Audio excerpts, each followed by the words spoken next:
ಸ್ನೇಹಿತರೆ, ಚರಿತ್ರೆ ಮತ್ತೊಂದು ವಿಡಿಯೋಗೆ ನಿಮಗೆಲ್ಲ ಪ್ರೀತಿಯ ಸ್ವಾಗತ.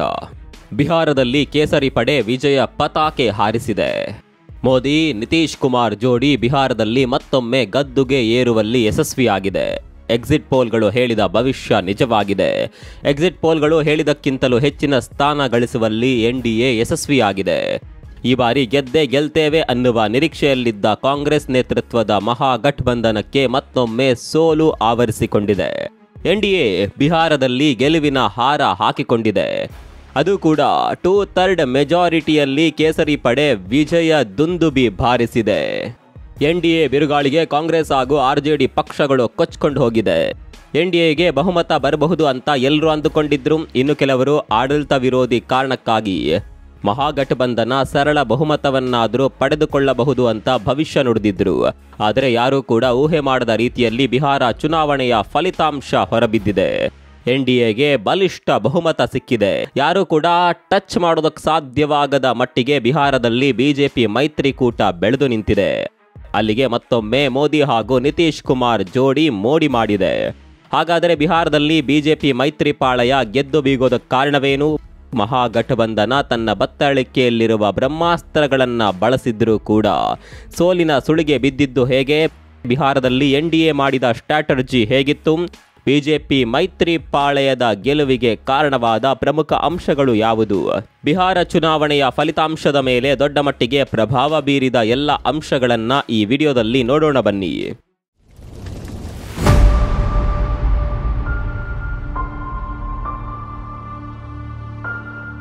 ಈ ಬಾರಿಯ ಬಿಹಾರ ಚುನಾವಣೆ ಇಡೀ ದೇಶದ ಗಮನ ಸೆಳೆದಿತ್ತು.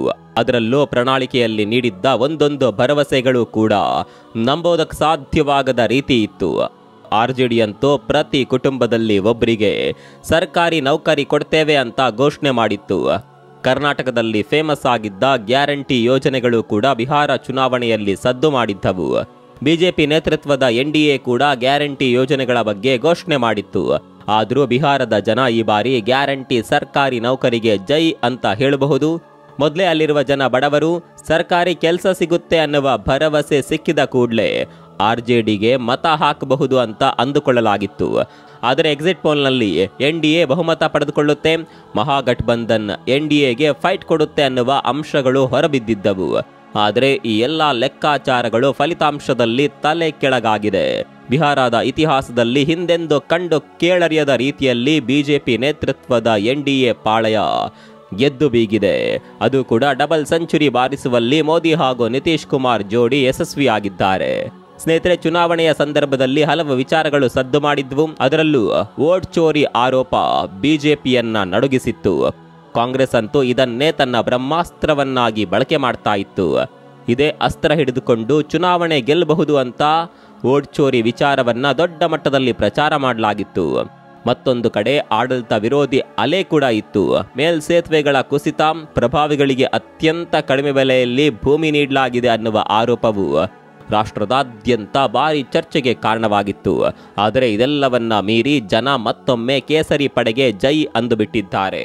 ಹಾಗಾದರೆ ಬಿಜೆಪಿ ನೇತೃತ್ವದ ಎನ್ಡಿಎ ಬಣ ಮತ್ತೊಮ್ಮೆ ಅಧಿಕಾರಕ್ಕೆ ಬರೋದಕ್ಕೆ ಕಾರಣವಾದ ಅಂಶಗಳು ಏನು ಅಂತ ಕೇಳಿದರೆ ಉತ್ತರ ಇಂಟ್ರೆಸ್ಟಿಂಗ್ ಆಗಿದೆ.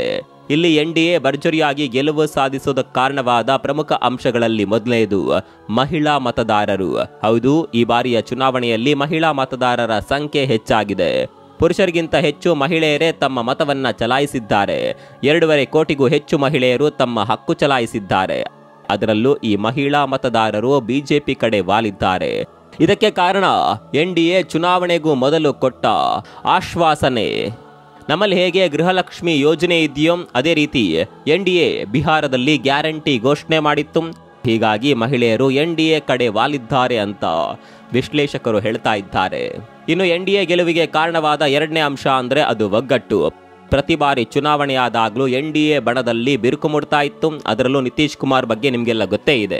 ಅವರನ್ನ ಜಂಪಿಂಗ್ ಸ್ಟಾರ್ ಅಂತಾನೆ ಕರೀತಾರೆ. ಇಂತಹ ನಿತೀಶ್ ಕುಮಾರ್ ಅವರನ್ನ ಈ ಬಾರಿ ಎನ್ಡಿಎ ಗಟ್ಟಿಯಾಗಿ ಹಿಡಿದುಕೊಂಡು ಬಿಡ್ತು. ಲೋಕಸಭಾ ಚುನಾವಣೆಯ ಸಂದರ್ಭದಲ್ಲೇ ನಿತೀಶ್ ಕುಮಾರ್ಗೆ ಬಿಜೆಪಿ ತುಂಬಾನೇ ಹತ್ತಿರವಾಗಿತ್ತು. ಸೀಟು ಹಂಚಿಕೆಯ ಸಂದರ್ಭದಲ್ಲೂ ಕೂಡ ನಿತೀಶ್ ಕುಮಾರ್ ಮಾತಿಗೆ ಮನ್ನಣೆ ನೀಡಲಾಗಿತ್ತು. ಹೀಗಾಗಿ ಈ ಬಾರಿಯ ಚುನಾವಣೆಯನ್ನ ಬಿಜೆಪಿ ಹಾಗೂ ಜೆಡಿಯು ಒಗ್ಗಟ್ಟಾಗಿ ಎದುರಿಸಿದ್ದವು. ಇದು ಸಹಜವಾಗಿ ಮೈತ್ರಿಕೂಟಕ್ಕೆ ಆನೆ ಬಲವನ್ನ ತಂದುಕೊಡುತ್ತೆ. ಇನ್ನು ಈ ಬಾರಿ ಬಿಜೆಪಿ ಚಿರಾಗ್ ಪಾಸ್ವಾನ್ ಅವರನ್ನ ಕೂಡ ತಮ್ಮ ಜೊತೆ ಸೇರಿಸಿಕೊಂಡಿತ್ತು. ಕಳೆದ ಬಾರಿ ಬಿಜೆಪಿ ಮೈತ್ರಿಕೂಟದಿಂದ ದೂರ ಹೋಗಿ ಸ್ವತಂತ್ರ್ಯವಾಗಿ ಸ್ಪರ್ಧಿಸಿದ್ದ ಚಿರಾಗ್ ಪಾಸ್ವಾನ್ ಪಕ್ಷ ಗೆಲ್ಲೋದಕ್ಕೆ ಸಾಧ್ಯವಾಗದೇ ಇದ್ರು NDA ಮೈತ್ರಿಕೂಟದ ಅಭ್ಯರ್ಥಿಗಳನ್ನ ಸೋಲಿಸುವಲ್ಲಿ ಯಶಸ್ವಿಯಾಗಿದ್ರು. ಹೀಗಾಗಿ ಈ ಬಾರಿ ಆ ರೀತಿಯ ತೊಂದರೆ ಆಗಬಾರದು ಅನ್ನುವ ಕಾರಣಕ್ಕಾಗಿ ಚಿರಾಗ್ ಪಾಸ್ವಾನ್ ಪಕ್ಷವನ್ನ ಕೂಡ ಬಿಜೆಪಿ ಹಾಗೂ JDU ಪಕ್ಷಗಳು ತಮ್ಮ ಜೊತೆಗೆ ಸೇರಿಸಿಕೊಂಡಿದ್ದವು. 29 ಸೀಟುಗಳಲ್ಲಿ ಸ್ಪರ್ಧಿಸುವ ಅವಕಾಶವನ್ನ LJP ಪಕ್ಷಕ್ಕೆ ನೀಡಲಾಗಿತ್ತು. ಇದು NDAಗೆ ದೊಡ್ಡ ಪ್ಲಸ್ ಪಾಯಿಂಟ್ ಆಗಿದೆ. 20ಕ್ಕೂ ಹೆಚ್ಚು ಸ್ಥಾನಗಳಲ್ಲಿ LJP ಗೆದ್ದು ಬೀಗಿದೆ. ಬಿಹಾರದಲ್ಲಿ ಇಲ್ಲಿವರೆಗೆ ಯಾವುದೇ ಪಕ್ಷಗಳು ಒಂಟಿಯಾಗಿ ಬಹುಮತ ಸಾಧಿಸಿಲ್ಲ. ಹೀಗಾಗಿ ಒಬ್ಬರೇ ನಿಂತರೆ ಗೆಲ್ಲೋದಕ್ಕೆ ಸಾಧ್ಯವಾಗೋದಿಲ್ಲ ಅನ್ನೋದು ಬಿಜೆಪಿಗೆ ಚೆನ್ನಾಗಿಯೇ ಗೊತ್ತಿತ್ತು. ಹೀಗಾಗಿ ಅದು ತನ್ನ ಮಿತ್ರರನ್ನ ಒಟ್ಟಿಗೆ ಸೇರಿಸಿಕೊಂಡು ಯಾವುದೇ ಭಿನ್ನಾಭಿಪ್ರಾಯಗಳು ಮೂಡದಂತೆ ನೋಡಿಕೊಂಡು ಚುನಾವಣೆಯನ್ನ ಮೈತ್ರಿಯಾಗಿಯೇ ಎದುರಿಸಿತ್ತು.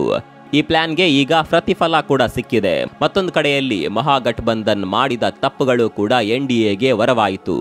NDA ಒಗ್ಗಟ್ಟಿನಲ್ಲಿ ಚುನಾವಣೆಯನ್ನ ಎದುರಿಸಿದ್ರೆ ಮಹಾಗಠಬಂಧನ್ನಲ್ಲಿ ಹಲವು ವಿಚಾರಗಳ ಕುರಿತು ಭಿನ್ನಾಭಿಪ್ರಾಯ ಇತ್ತು.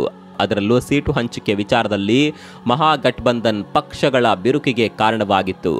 ಇನ್ನು ಎರಡನೇದಾಗಿ ಮಹಾಗಠಬಂಧನ್ ಜನ ನಂಬೋದಕ್ಕೆ ಸಾಧ್ಯವಾಗದ ರೀತಿಯಲ್ಲಿ ಆಶ್ವಾಸನೆಯನ್ನ ಕೊಟ್ಟಿತ್ತು. ಉದಾಹರಣೆಗೆ ಪ್ರತಿ ಕುಟುಂಬಕ್ಕೂ ಸರ್ಕಾರಿ ಕೆಲಸ, ಅಂದ್ರೆ ಸುಮಾರು 1 ಕೋಟಿ ಜನರಿಗೆ ಸರ್ಕಾರಿ ಕೆಲಸ ನೀಡಬೇಕಾಗಿತ್ತು. ಇದು ಪ್ರಾಕ್ಟಿಕಲ್ ಆಗಿ ಆಗೋದಿಲ್ಲ ಅನ್ನೋದು ಜನರಿಗೆ ಚೆನ್ನಾಗಿಯೇ ಗೊತ್ತಿತ್ತು. ಹೀಗಾಗಿ ಜನ ಮಹಾಗಠಬಂಧನ್ ಕೊಟ್ಟ ಆಶ್ವಾಸನೆಗಳ ಮೇಲೆ ಮೊದಲೇ ನಂಬಿಕೆ ಕಳೆದುಕೊಂಡಿದ್ರು. ಇದು NDA ಮೈತ್ರಿಕೂಟಕ್ಕೆ ಪ್ಲಸ್ ಪಾಯಿಂಟ್ ಆಯಿತು. ಇನ್ನು ಮಹಾಗಠಬಂಧನ್ ಚುನಾವಣೆಯ ಪ್ರಚಾರ ಸಂದರ್ಭದಲ್ಲಿ ಪರ್ಸನಲ್ ಅಟ್ಯಾಕ್ ಮಾಡೋದಕ್ಕೆ ಶುರು ಮಾಡಿತ್ತು. ಅದರಲ್ಲೂ ಮೋದಿ ತಾಯಿಯ ವಿಚಾರವನ್ನ ಕೂಡ ಚುನಾವಣೆಗೆ ಬಳಸಿಕೊಂಡಿದ್ರು. ಆದರೆ ಈ ತಂತ್ರ ಕಾಂಗ್ರೆಸ್ಗೆ ಉಲ್ಟಾ ಹೊಡೆಯುತ್ತೆ. ಏನೋ ಮಾಡೋದಕ್ಕೋಗಿದ್ದ ಕಾಂಗ್ರೆಸ್ ನೇತೃತ್ವದ ಗಠಬಂಧನ್ ಈ ವಿಚಾರದಲ್ಲಿ ದೊಡ್ಡ ಪೆಟ್ಟು ತಿನ್ನುವಂತಾಯಿತು. ಇನ್ನು ಕಳೆದ 5 ವರ್ಷದ ನಿತೀಶ್ ಕುಮಾರ್ ಆಡಳಿತ ಕೂಡ NDAಗೆ ಪ್ಲಸ್ ಪಾಯಿಂಟ್ ಆಗಿದೆ. ಸ್ನೇಹಿತರೆ, ನೀವೆಲ್ಲ ಒಂದು ಮಾತನ್ನ ಕೇಳಿರಬಹುದು. ಬಿಹಾರ ಹೆಸರು ಹೇಳುವಾಗ ಯಾವಾಗಲೂ ಒಂದಾ ಜಂಗಲ್ ರಾಜ್ ಅಥವಾ ಗೂಂಡಾ ರಾಜ್ ಅನ್ನುವ ಹೆಸರು ಕೇಳಿ ಬರ್ತಾ ಇತ್ತು. ಅಲ್ಲಿ ಕ್ರೈಮ್ ಚಟುವಟಿಕೆ ಹೆಚ್ಚಾಗಿತ್ತು. ಈ ವಿಚಾರವಾಗಿಯೇ ಬಿಹಾರ ಹೆಚ್ಚು ಸದ್ದು ಮಾಡ್ತಾ ಇತ್ತು. ಇಂತಹ ಜಂಗಲ್ ರಾಜನ್ನ ಬದಲಾಯಿಸುವಲ್ಲಿ ನಿತೀಶ್ ಯಶಸ್ವಿಯಾಗಿದ್ರು. ಈಗ ಬಿಹಾರದಲ್ಲಿ ಅಪರಾಧಗಳ ಸಂಖ್ಯೆ ಕೂಡ ಕಡಿಮೆಯಾಗಿದೆ. ಬಿಹಾರ ನಿಧಾನವಾಗಿ ಅಭಿವೃದ್ಧಿಯ ಹಾದಿ ಹಿಡಿದಿದೆ. ಭ್ರಷ್ಟಾಚಾರ ಸಂಪೂರ್ಣವಾಗಿ ಕಡಿಮೆ ಆಗದೇ ಇದ್ರು ಹಿಂದಿನ ವರ್ಷಗಳಿಗೆ ಹೋಲಿಸಿದರೆ ಈಗ ಗಣನೀಯವಾಗಿ ಕಡಿಮೆಯಾಗಿದೆ. ಮಹಿಳೆಯರ ಸುರಕ್ಷತೆ ಕೂಡ ಈಗ ಹೆಚ್ಚಾಗಿದೆ. ಈ ಎಲ್ಲ ಕಾರಣಗಳು ಕೂಡ ಚುನಾವಣೆಯ ಮೇಲೆ ಪರಿಣಾಮ ಬೀರಿದೆ. ಇನ್ನು ಮದ್ಯಪಾನ ನಿಷೇಧ, ಮಹಿಳಾ ಸ್ವಸಹಾಯ ಗುಂಪುಗಳಿಗೆ ಸಾಲ, ಸೈಕಲ್ ವಿತರಣೆ, ಈ ಎಲ್ಲ ಯೋಜನೆಗಳು ಮಹಿಳೆಯರ ಮನ ಗೆಲ್ಲುವಲ್ಲಿ ಯಶಸ್ವಿಯಾಗಿದೆ. ಇನ್ನು ಡಬಲ್ ಇಂಜಿನ್ ಸರ್ಕಾರ ಎನ್ನುವ ಘೋಷಣೆ ಅಡಿಯಲ್ಲಿ NDA ಮೈತ್ರಿಕೂಟ ಚುನಾವಣೆಯನ್ನ ಎದುರಿಸಿತ್ತು. ಹೌದು, ಕೇಂದ್ರದಲ್ಲಿ ಈಗಾಗಲೇ ಬಿಜೆಪಿ ಆಡಳಿತ ಇದೆ. ಒಂದು ವೇಳೆ ರಾಜ್ಯದಲ್ಲಿ ಕೂಡ NDA ಅಧಿಕಾರಕ್ಕೆ ಬಂದ್ರೆ ಅಭಿವೃದ್ಧಿ ಹೆಚ್ಚಾಗುತ್ತೆ. 2 ಕಡೆ ನಮ್ಮದೇ ಸರ್ಕಾರ ಇರೋದ್ರಿಂದ ಬಿಹಾರವನ್ನ ಹೆಚ್ಚು ಅಭಿವೃದ್ಧಿ ಮಾಡಬಹುದು ಅಂತ NDA ಚುನಾವಣೆಯ ಸಂದರ್ಭದಲ್ಲಿ ಪ್ರಚಾರ ಮಾಡಿತ್ತು. ಈ ಡಬಲ್ ಇಂಜಿನ್ ಘೋಷಣೆ ಕೂಡ ದೊಡ್ಡ ಮಟ್ಟದಲ್ಲೇ ಚುನಾವಣೆಯ ಮೇಲೆ ಪರಿಣಾಮ ಬೀರಿದೆ. ಇನ್ನು ಕೊನೆಯದಾಗಿ ಪ್ರಧಾನಿ ಮೋದಿ ಮಾಡಿರುವ ಕ್ಯಾಂಪೇನ್. ಮೋದಿ ಬಗ್ಗೆ ವಿಪಕ್ಷಗಳು ಏನೇ ಆರೋಪ ಮಾಡಿದ್ರು ಮೋದಿ ತಮ್ಮ ಇಮೇಜ್ ಅನ್ನ ಕ್ಲೀನ್ ಆಗಿ ಇಟ್ಕೊಂಡಿದ್ದಾರೆ. ಇದೇ ಇಮೇಜ್ ಅನ್ನ ಬಿಜೆಪಿ ಕ್ಯಾಂಪೇನ್ಗಳಲ್ಲಿ ಬಳಸಿಕೊಂಡು ಮತದಾರರ ಮನ ಗೆಲ್ಲುವಲ್ಲಿ ಯಶಸ್ವಿಯಾಗಿದೆ. ಅದೇನೇ ಇರಲಿ, ಬಿಹಾರದಲ್ಲಿ ಮತ್ತೊಮ್ಮೆ NDA ಸರ್ಕಾರ ಅಧಿಕಾರಕ್ಕೆ ಬಂದಿದೆ. ಮಹಾಗಠಬಂಧನ್ಗೆ ಈ ಸೋಲು ದೊಡ್ಡ ಪಾಠವಾಗಿದೆ. ಬಿಹಾರ ಚುನಾವಣೆಯ ಫಲಿತಾಂಶದ ಬಗ್ಗೆ ನಿಮ್ಗೆ ಏನನ್ಸುತ್ತೆ ಕಾಮೆಂಟ್ ಮಾಡಿ.